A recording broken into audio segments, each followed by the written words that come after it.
అనంతంగా విస్తరించిన నీలి ఆకాశం. నీలి తరంగాల్లా కదిలే ఆకాశం మధ్య వెండి అక్షరాలు నక్షత్రాల్లా మెరుస్తూ తేలుతున్నాయి. కొన్ని అక్షరాలు కలిసి పదాలుగా మారి మళ్లీ విడిపోతున్నాయి. ఆ ఆకాశం నిశ్శబ్దంగా శ్వాస తీసుకుంటున్నట్లుంది. ఆ అక్షరాల మధ్య ఒక ప్రకాశవంతమైన వెలుగు క్రమంగా స్పష్టమవుతుంది. నీలి మబ్బుల మధ్య నుండి ఒక మహాగ్రంథాలయం ప్రత్యక్షమవుతుంది. అది సాధారణ గ్రంథాలయం కాదు. వెండి రెక్కలతో, స్ఫటిక స్తంభాలతో, చుట్టూ తిరిగే ప్రాచీన రూన్ చక్రాలతో నిర్మించబడిన అద్భుత నిర్మాణం. వేలాది పుస్తకాలు ఆ గోపురం చుట్టూ గ్రహాల్లా పరిభ్రమిస్తున్నాయి. ఆ సమయంలో వెండి నీలికాంతి మెరుస్తున్న రెక్కలతో పావురాల గుంపు ఆకాశంలో ఎగురుతుంది. వాటిలో ఒకటి భూమి వైపు దూసుకెళ్తుంది. భూమిపై ఒక చిన్నారి తన గదిలో నిశ్శబ్దంగా పుస్తకం చదువుతోంది. కిటికీ బయట చంద్రకాంతి వెండి వెలుగును చల్లుతోంది. అకస్మాత్తుగా ఆ వెండి పావురం కిటికీ అంచుపై వాలుతుంది. దాని నోటిలో ఒక ప్రకాశించే వెండి ఈక ఉంటుంది. ఆ ఈకపై అక్షరాలు సజీవంగా కదులుతున్నాయి. ఆమె ఆ ఈకను తాకగానే గదంతా స్వర్ణనీలి కాంతితో నిండిపోతుంది. పుస్తకాలు గాల్లో తేలడం మొదలవుతుంది. గోడలు కరిగి అక్షరాలుగా మారతాయి. ఆమె చుట్టూ ప్రపంచం మారిపోతుంది. పావురం రెక్కలు విచ్చి ఎగురగా చిన్నారి కూడా గాల్లోకి లేచిపోతుంది. గది పైకప్పు నీలి మబ్బులుగా మారి తెరుచుకుంటుంది.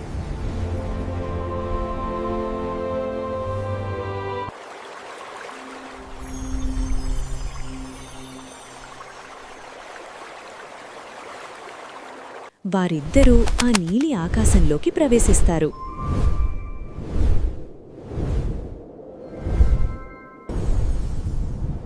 ఆకాశంలో వారు ఎగురుతుండగా అక్షరాలతో నిర్మితమైన ఒక బంగారు వంతెన కనిపిస్తుంది.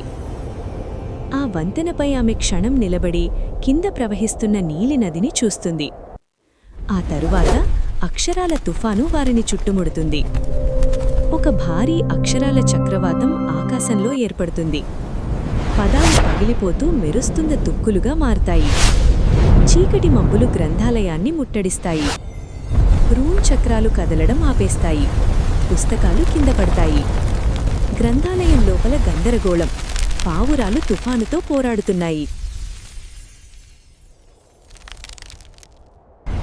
చిన్నారి ముఖంపై మెరుపు వెలుగు పడుతుంది.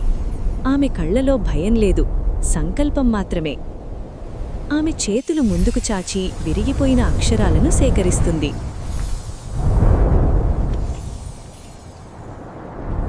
ఆ అక్షరాలు ఆమె చుట్టూ బంగారు వలయంలా తిరుగుతాయి. ఒక ప్రకాశించే రక్షణ గోళం ఏర్పడుతుంది. ఆమె గాల్లో స్వర్ణ అక్షరాలను వ్రాయడం ప్రారంభిస్తుంది. ప్రతి పదం ఆకాశాన్ని ప్రకాశింపజేస్తుంది. ఆ పదాలు చీకటి చక్రవాతాన్ని ఢీకొంటాయి. కాంతి మరియు చీకటి మధ్య ఘర్షణ జరుగుతుంది. చివరకు చీకటి కరిగిపోతుంది.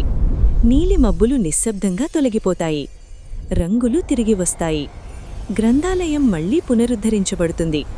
పుస్తకాలు తమ స్థానాలకు చేరుతాయి. రూన్ చక్రాలు మళ్లీ వెలుగుతాయి. పావురాలు సమన్వయంగా గాల్లో తిరుగుతూ ప్రకాశించే వలయాలను సృష్టిస్తాయి.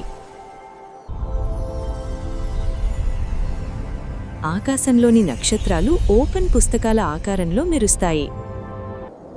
గ్రంథాలయం మధ్యలో చిన్నారి నిలబడి చిరునవ్వు చిందిస్తుంది. ఆమె చేతిలోని వెండి ఈక మృదువుగా మెరుస్తుంది. జ్ఞానం కేవలం చదివేది కాదు, అది రక్షించాల్సింది కూడా అని ఆమె గ్రహిస్తుంది.